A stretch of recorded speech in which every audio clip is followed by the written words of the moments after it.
സുഗമോ ദേവി സീരിയലിൻ്റെ ഏറ്റവും പുതിയ റിവ്യൂയിലേക്ക് എല്ലാ കൂട്ടുകാർക്കും സ്വാഗതം. സങ്കടം അധികരിക്കുന്ന സമയത്തല്ലേ വിശ്വാസത്തിനപ്പുറം അന്ധവിശ്വാസത്തിലേക്ക് നമ്മൾ മനുഷ്യർ നീങ്ങുന്നത്. അതുപോലെ തന്നെ ഭയങ്കര സ്ട്രോങ് ആയിട്ടുള്ള ദേവിക പോലും ഭാർഗവി ആൻറ്റി ചന്ദ്രോത്ത് വീട് തകർക്കാൻ വേണ്ടിയിട്ട് ആരെങ്കിലും എന്തെങ്കിലും ചെയ്തതാകുമോ എന്ന് പറഞ്ഞ് ആ സംശയത്തെ തുടർന്ന് പ്രശ്നം വെപ്പിക്കാൻ വേണ്ടിയിട്ട് തുടങ്ങുന്നുണ്ട്.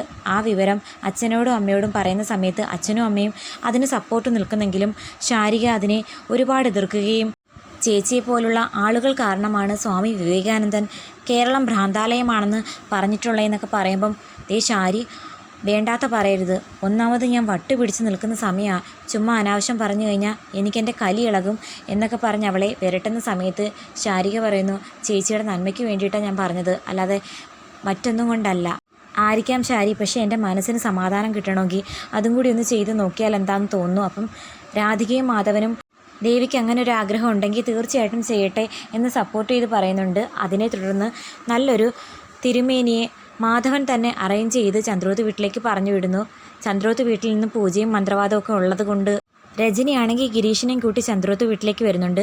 അങ്ങനെ പകുതിക്ക് എത്തുമ്പോൾ ബൈക്കിൽ നിന്ന് രജനിയെ താഴേക്ക് ഇറക്കി നിർത്തിയിട്ട് പറയുന്നു, നീ തന്നെ ഒരു ഓട്ടോ വിളിച്ചു പോ, എനിക്കിതിനോടൊന്നും താല്പര്യമില്ല, പ്രത്യേകിച്ചും ഞങ്ങളുടെ പാർട്ടി ഇതിനെതിരാ എന്നൊക്കെ പറയുന്ന സമയത്ത് രജനിയാണെങ്കിൽ ഗിരീഷിനെ പറഞ്ഞ് മനസ്സിലാക്കുന്നു, ഗിരീഷിന് വിശ്വാസമില്ലെങ്കിൽ കൂടെ വന്ന് നിന്നാൽ മതി, ചന്ദ്രോത്ത് വീട്ടിലെ ഏറ്റവും പ്രധാനപ്പെട്ട ഒരാളല്ലേ ഗിരീഷ്, അപ്പം ഗിരീഷ് ഇല്ലാതെ എങ്ങനെയാണ് കർമ്മങ്ങൾ ചെയ്യുന്നത്, അതുകൊണ്ട് മാത്രമല്ലേ അങ്ങനെ പറഞ്ഞെന്നൊക്കെ പറയുമ്പോൾ മനസ്സില്ലാ മനസ്സോടെയാണെങ്കിലും ഗിരീഷ് വരുന്നു. ഗിരീഷ് ചോദിക്കുന്നു, എങ്കിലും ഞാൻ വിചാരിക്കുന്നത് സിദ്ധാർത്ഥൻ സാർ ഇതിനൊക്കെ സമ്മതിച്ചോ എന്നാ, അമ്മയുടെ ആഗ്രഹത്തിന് അച്ഛൻ വഴങ്ങിക്കൊടുത്തതാ, അതുപോലെ എൻ്റെ ആഗ്രഹത്തിന് ഗിരീഷും വരണമെന്ന് പറഞ്ഞ് ഗിരീഷിനെയും കൂട്ടി ചന്ദ്രോത്ത് വീട്ടിലേക്ക് വരുമ്പോഴത്തേക്കും പൂജകൾ തുടങ്ങിയിരുന്നു. ഭാർഗവി ആൻറ്റിയും പ്രഭാവതിയും ദേവിയും പ്രാർത്ഥനയോടെ നിൽക്കുന്ന സമയത്ത് മനസ്സില്ലാ മനസ്സോടെ സിദ്ധാർത്ഥൻ നിൽക്കുന്നത് കാണുന്നു.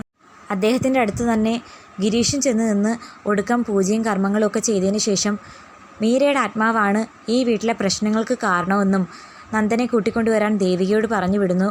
മാത്രമല്ല നന്ദൻ വരാൻ കൂട്ടാക്കിയില്ലെങ്കിൽ ഒരു പവിത്ര ജലം നന്ദൻ്റെ ദേഹത്ത് ഒഴിക്കാൻ കൊടുത്തു വിടുന്ന സമയത്ത് നന്ദനെ വിളിച്ചിട്ട് നന്ദനാണെങ്കിൽ താഴേക്ക് വരുന്നില്ല, പൂജയൊക്കെ ഉണ്ടെന്ന് അറിഞ്ഞിട്ട് ഒടുക്കം ആ ജലം ദേഹത്ത് ഒഴിക്കുന്ന സമയത്ത് നന്ദനാണെങ്കിൽ വല്ലാണ്ട് വയലൻ്റ് ആകുന്നു.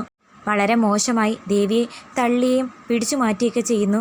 പിന്നീടാണെങ്കിൽ കുറ്റബോധത്തിൽ സോറി പറയുമ്പോൾ ദേവിയാണെങ്കിൽ സ്നേഹത്തോടെ കാര്യങ്ങൾ തിരക്കുന്നു. ഇനിയും നന്ദൻ കാര്യങ്ങൾ തുറന്നു പറഞ്ഞില്ലെന്നുണ്ടെങ്കിൽ പല അന്ധവിശ്വാസങ്ങളിൽ നമ്മളും പെട്ടുപോകും.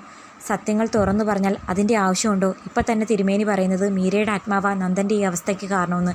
മീരയുടെ ആത്മാവോ ചുമ്മാ പറയുക, പൈസയ്ക്ക് വേണ്ടിയിട്ട് ചുമ്മാ കള്ളത്തരം പറയുകയാണെന്നൊക്കെ നന്ദൻ പറഞ്ഞിട്ട് സത്യങ്ങൾ തുറന്നു പറയാൻ ഒരുങ്ങുന്നു. അതായത് തൻ്റെ ഈ അവസ്ഥയ്ക്ക് കാരണം മറ്റാരുമല്ല താൻ തന്നെയാണെന്നും തൻ്റെ അമ്മയെ ഋഷി പരസ്യമായി അപമാനിച്ചതിൻ്റെ പേരിൽ എനിക്ക് ഋഷിയോട് തീരാത്ത കലിയുണ്ടായിരുന്നെന്നുള്ള കാര്യം ദേവി നിനക്കറിയില്ലായിരുന്നോ? അങ്ങനെ ഇരിക്കവേ ഒരു ദിവസം വഴിയരികിൽ ഋഷി തനിച്ച് നിൽക്കുന്നത് കണ്ട് ഞാനും കെവിനും അവനെ ആ കാര്യം ചോദ്യം ചെയ്യാൻ വേണ്ടിയിട്ട് ചെന്നതാ. ഞാനൊന്ന് തല്ലിയപ്പോഴത്തേക്കും അവൻ്റെ ബോധം പോയി.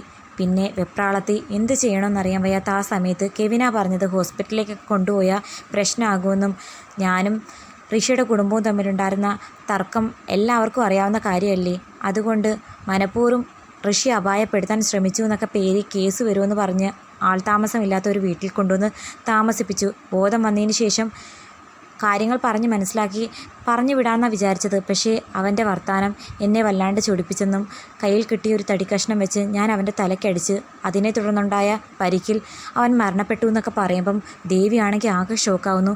നന്ദു ചുമ്മാതാണെങ്കിലും ഇങ്ങനെയൊന്നും പറയരുത് എന്നെ പറ്റിക്കാൻ വേണ്ടിയിട്ട്, സത്യമാണോ നന്ദു ഈ പറയുന്നത് എന്നൊക്കെ ചോദിക്കുമ്പം ദേവിയാണ് സത്യം, നടന്ന കാര്യമാണ് പറയുന്നത്, കെവിനും കൂട്ടരും കൂടി ചേർന്ന് ഋഷിയുടെ ബോഡി മറവ് ചെയ്തെന്നാണ് പറയുന്നത്.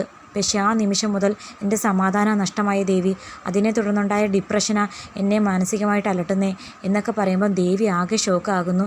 ഇതൊക്കെ മറ്റുള്ളവരോട് ചെന്ന് എങ്ങനെ പറയും എന്നുള്ളൊരു ടെൻഷനിൽ തൽക്കാലം ദേവി പറയുന്നു, ഞാൻ ഈ കാര്യങ്ങളൊന്നും മറ്റാരുടെയും പറയുന്നില്ല, വളരെ ആലോചിച്ച് തീരുമാനമെടുക്കേണ്ട ഒരു വിഷയമാണിത്. എന്നാലും കെവിൻ ഈ കാര്യങ്ങളൊക്കെ എന്നിൽ നിന്ന് മറച്ചു വെച്ചത് എന്തിനാ? നന്ദുവിനെങ്കിലും ആദ്യമേ എന്നോട് ഈ കാര്യങ്ങളൊക്കെ തുറന്നു പറഞ്ഞുവിടായിരുന്നോ? നന്ദൻ ചെയ്തത് വളരെ മോശമായിപ്പോയി. അരുന്ധതി മേഡത്തിനോട് നമ്മൾ എന്ത് സമാധാനം പറയും? ഇരുട്ടുമൂടി അവരുടെ ജീവിതത്തിലെ ആകെ വെളിച്ചമായിരുന്നു ഋഷി. അവനെ നന്ദൻ ഇല്ലായ്ക ചെയ്തു എന്നറിഞ്ഞു കഴിഞ്ഞാൽ ആ പാവ സ്ത്രീ ആത്മഹത്യ ചെയ്യാതെ മറ്റൊരു മാർഗവുമില്ല. അമ്മയായിട്ട് ഋഷിയുടെ ജീവിതം കുറേ വർഷങ്ങൾ ഒരു റൂമിൽ മാത്രം അടച്ചിടിച്ചപ്പോൾ നന്ദു ഋഷിയുടെ ജീവൻ എടുത്തത് വളരെ വലിയ ക്രൂരതയായിപ്പോയി. ദേവി പറഞ്ഞ ഈ കാര്യങ്ങളാണ് ഋഷിയുടെ ആത്മാവും എൻ്റെ പിന്നാലെ നടന്ന് ചോദിക്കുന്നത്. ഋഷിയുടെ ആത്മാവിനെ ഞാൻ കാണുന്നുണ്ട്. അവനാ എന്നെ ശല്യം ചെയ്യുന്നത്. അവൻ്റെ ചോദ്യത്തിനു മുമ്പിൽ ഈ ചേട്ടന് മറുപടി പറയാൻ പറ്റുന്നില്ല ദേവി എന്ന് പറഞ്ഞ് പൊട്ടിക്കരയുന്ന ആ സമയം ദേവിയാണെങ്കിൽ നമ്മുടെ നന്ദനെ സമാധാനിപ്പിക്കുന്നു. തൽക്കാലം നമ്മുടെ ദേവിയാണെങ്കിൽ ഈ കാര്യങ്ങളൊന്നും ആരുടെയും തുറന്നു പറയാൻ പോകില്ല. അതിനുശേഷം ദേവി പുറത്തൊരു കടയിൽ വെച്ച് ഋഷിയും കെവിനും കൂടി ഒരുമിച്ച് പോകുന്നത് കാണുമ്പോഴായിരിക്കും കെവിൻ്റെ ചതി മനസ്സിലാക്കാൻ പോകുന്നത്.